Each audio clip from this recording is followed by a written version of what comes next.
Do you remember where you were? The summer you left your teenage years behind and turned 20. Well, I was working as a laborer in my hometown in northern Quebec, trying to make enough money to get back into law school.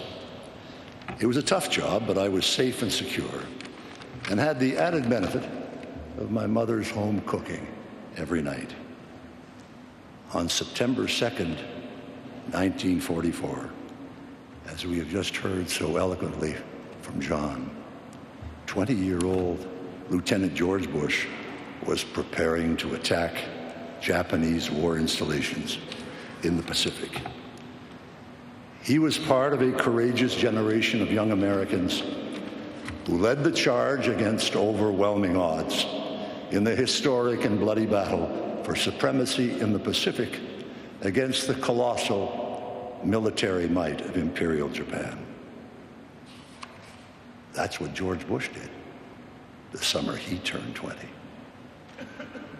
Many men of differing talents and skills have served as president, and many more will do so as the decades unfold, bringing new strength and glory to these United States of America. And 50 or 100 years from now, as historians review the accomplishments and the context of all who have served as president, I believe it will be said that in the life of this country, the United States, which is, in my judgment, the greatest democratic republic that God has ever placed on the face of this earth, I believe it will be said that no occupant of the Oval Office was more courageous, more principled, and more honorable than George Herbert Walker Bush.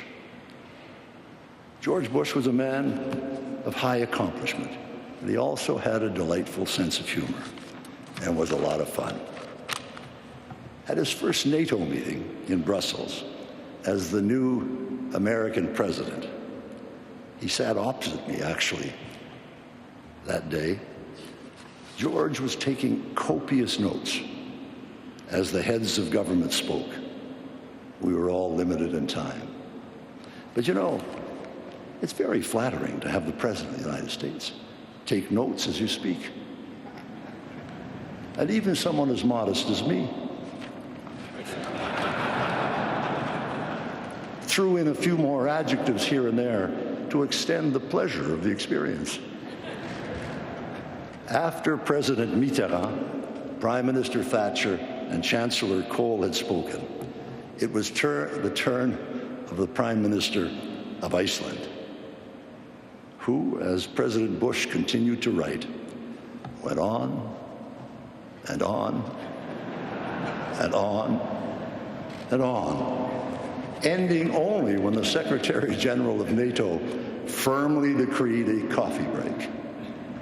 George put down his pen, walked over to me and said, "Brian, I've just learned the fundamental principle of international affairs." I said, "What's that, George?" He said, "The smaller the country, the longer the speech."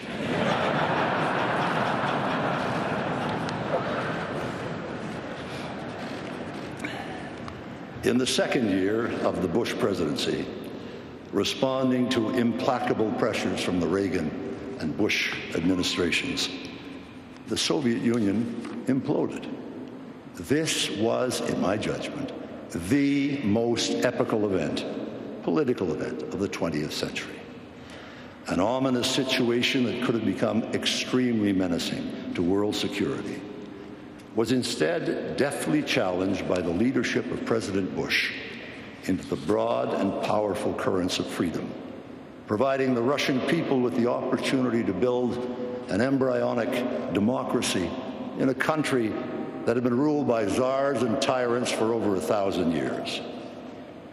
And then, as the Berlin Wall collapsed soon thereafter, and calls for freedom cascaded across Central and Eastern Europe, leaving dictators and dogma in the trash can of history, no challenge assumed greater importance for Western solidarity than the unification of Germany within an unswerving NATO. But old fears in Western Europe and unrelenting hostility by the military establishment in the Soviet Union and the Warsaw Pact rendered this initiative among the most complex and sensitive ever undertaken. One serious misstep, and this entire process could have been compromised, perhaps irretrievably. There's obviously no more knowledgeable or competent judge of what really happened at this most vital juncture of the 20th century than Chancellor Helmut Kohl of Germany. In a speech to a parliamentary commission of the Bundestag, Chancellor Kohl said categorically that this historic initiative of German reunification could never, ever have succeeded without the brilliant leadership of President Bush. Much has been written about the first Gulf War. Simply put, the coalition of 29 disparate nations assembled under the aegis of the United Nations, including for the first time many influential Arab countries, and led by the United States, will rank with the most spectacular and successful international initiatives ever undertaken in modern history, designed to punish an aggressor, defend the cause of freedom, and ensure order in a region that had seen too much of the opposite for far too long. This was President Bush's initiative from beginning to end.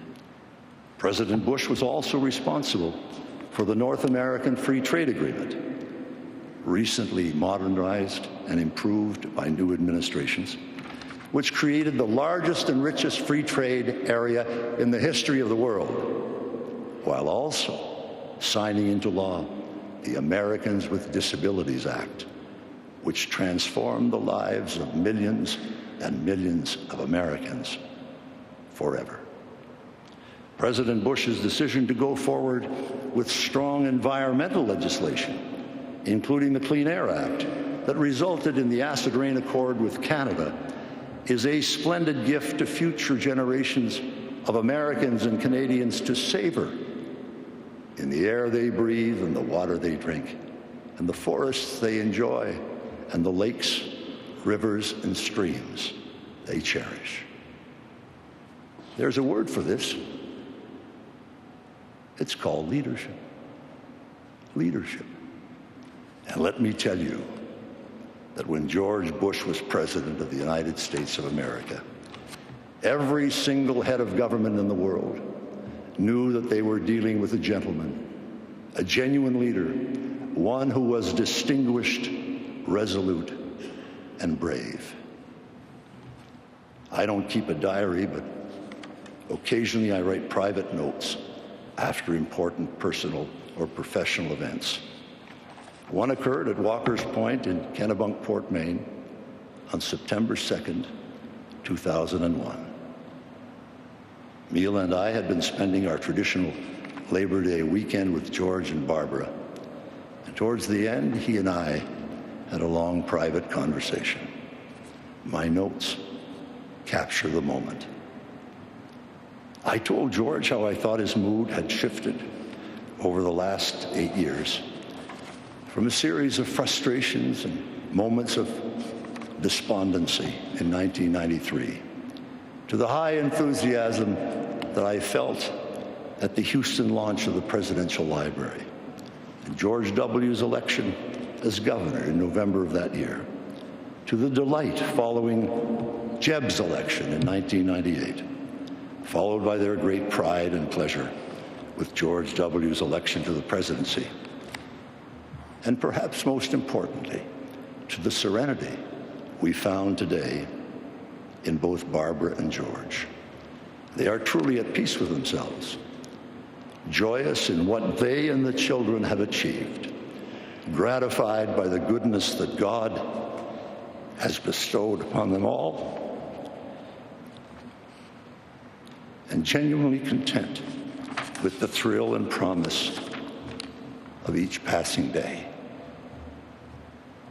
And at that, George, who had tears in his eyes as I spoke, said, "You know, Brian, You've got us pegged just right, and the roller coaster of emotions we've experienced since 1992. Come with me.